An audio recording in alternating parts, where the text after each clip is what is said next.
మనం హాయిగా సంతోషంగా ప్రశాంతంగా జీవితం గడపాలి అంటే లైఫ్ని లీడ్ చేయాలంటే ఖచ్చితంగా మెదడు చురుగ్గా పనిచేయాలి. దానికి జ్ఞాపక శక్తి దోహదం చేస్తూ ఉంటుంది.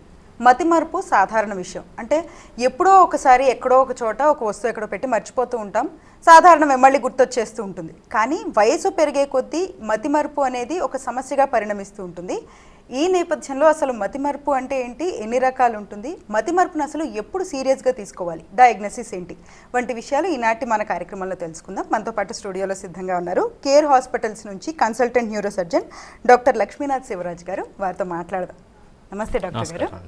డాక్టర్ గారు, అసలు మతిమరుపుని మనం ఏ విధంగా అర్థం చేసుకోవాలి? మతిమరుపు అనేది సాధారణంగా మేము ప్రాక్టీస్లో చూసిన దానికి, మన సొసైటీలో చూసేదానికి 80% వరకు అది సాల్వేజబుల్. అంటే సింపుల్ రీజన్స్ ఉంటాయి, వాటిని మనం సాల్వ్ చేసుకోగలం చిన్న మెథడ్స్ తోటి, కొన్ని ఎక్సర్సైజ్ తోటి. మనకి సీరియస్గా ఏదన్నా ప్రాబ్లం ఉందా, దానివల్ల మనకి నిజంగా మతిమరుపు ఎఫెక్ట్ అవుతుందా అంటే అది ఓన్లీ 20%కి లేదంటే 10% రీజన్సే ఉంటాయి. జనరల్గా ఇది మతిమరుపు సాధారణంగా సర్వసాధారణంగా యాంగ్జైటీ, టెన్షన్, వీటి వల్లనే మనం చూసే రీజన్స్. ఈ రెండిటి వల్లే మనం 50% వరకు నుంచి 60% నుంచి 80% వరకు ఇవే మనకి కనిపిస్తూ ఉంటాయి రీజన్స్. మనం యాంగ్జైటీ, టెన్షన్ కనుక మనం తక్కువ చేసుకోగలిగితే దైనందిన అంటే డైలీ యాక్టివిటీస్లో ఈ మతిమరుపు అనేటిని మనం ఈజీగా దాన్ని అధిగమించి మన లైఫ్ మీరు అన్నట్టు హ్యాపీగా లీడ్ చేసుకోవచ్చు. ఓకే డాక్టర్ గారు, అసలు మతిమరుపు ఎన్ని రకాలుగా ఉంటుంది? మతిమరుపు అనేది మనకి షార్ట్ టర్మ్ మెమరీ లాస్, లేదు అంటే లాంగ్ టర్మ్ మెమరీ లాస్. కొంతమందికి అంటే లాస్ట్ 1 అవర్, లాస్ట్ 5 minutes, 10 minutesలో జరిగింది మర్చిపోయే రకం ఒకటి షార్ట్ టర్మ్ మెమరీ అంటాం. కొంత రీసెంట్ మెమరీ లాస్ అంటే maybe last 1 week, 24 hours to 1 week మర్చిపోయేది. లేదు అంటే long term memory loss. Long term అంటే వాళ్ళకి లాస్ట్ ఫ్యూ ఇయర్స్ బ్యాక్ ఏం జరిగింది, వాళ్ళ లైఫ్లో ఇన్సిడెంట్స్ ఏముంటాయి, అవి మర్చిపోయే అవకాశాలు ఉంటాయి. మనం ఈ న్యూరాలజీ ప్రకారం, న్యూరో సర్జరీ ప్రకారం బ్రెయిన్ ఫంక్షన్స్ని కనుక మనము స్టడీ చేస్తే ఈ short term memory loss, recent memory loss, long term memory loss, ఈ 3 రకాలుగా మనము డివైడ్ చేసి వాటిని ఎందుకు వస్తుంది, వాటి స్టడీ చేసి దాన్ని డీటెయిల్గా ఇవాల్యుయేషన్ చేసి దానికి సంబంధించిన ట్రీట్మెంట్ అనేది వాళ్ళకి చెప్పడం అనేది జరుగుతుంది.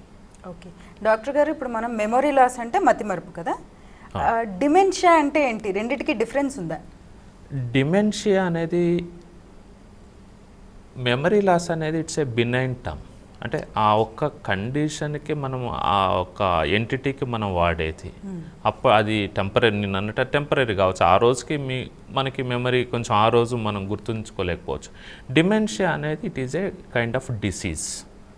అంటే memory loss associated with some loss of function in the brain. మీరు అన్నట్టు నిజంగా ఏదైనా బ్రెయిన్ ఫంక్షన్కి ఇబ్బంది అయ్యి, మనకి బ్రెయిన్లో మెమరీ అనేది ఒక ఫంక్షన్.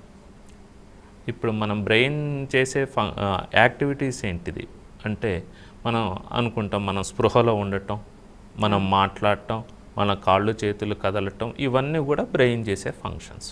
అందులో one of the function having memory function అనేది కూడా మనకి బ్రెయిన్లో కొన్ని ఏరియాస్ ఉంటాయి. ఆ ఏరియాస్ ఫంక్షన్ చేయటం వల్ల మనకి మెమరీ అనేది ఉంటుంది. సో ఎప్పుడైతే బ్రెయిన్లో కొంత ఫంక్షన్ అనేది డిస్టర్బ్ కావటం, లేదంటే అది ఆ ఫంక్షన్ చేయలేకపోవటం వల్ల వచ్చే కండిషన్ ఏదైతే ఉంటుందో డిసీజ్ లాగా, ఒక ప్యాథాలజికల్ లాగా, దాన్ని మనం డిమెన్షియా అని మనం పిలుస్తూ ఉంటాం. ఓకే, సో మతిమరుపు అనేది శాశ్వతమైనదా, పరిష్కారం ఉన్నదా, లేకపోతే ఏ విధంగా? నేను ఇదివరకు చెప్పినట్టు మనం 80% రీజన్స్లో దానికి పరిష్కారం ఉంటుంది. ఇది శాశ్వతమైనది కాదు. మనం కొంచెం గనక దానికి అలర్ట్ అయ్యి మనము వీ షుడ్ టేక్ కన్సల్టేషన్ తీసుకొని దానికి ఎందుకు వస్తుంది ఏంటి దాన్ని ఫర్దర్గా ఇవాల్యుయేషన్ చేసుకొని దాన్ని తగ్గట్టు మనం ట్రీట్మెంట్ కనుక తీసుకుంటే 80% వరకు ఇది సాల్వేజబుల్. అంటే సాల్వ్ అయ్యి, పరిష్కారం అయ్యి, మళ్ళీ we can regain that memory.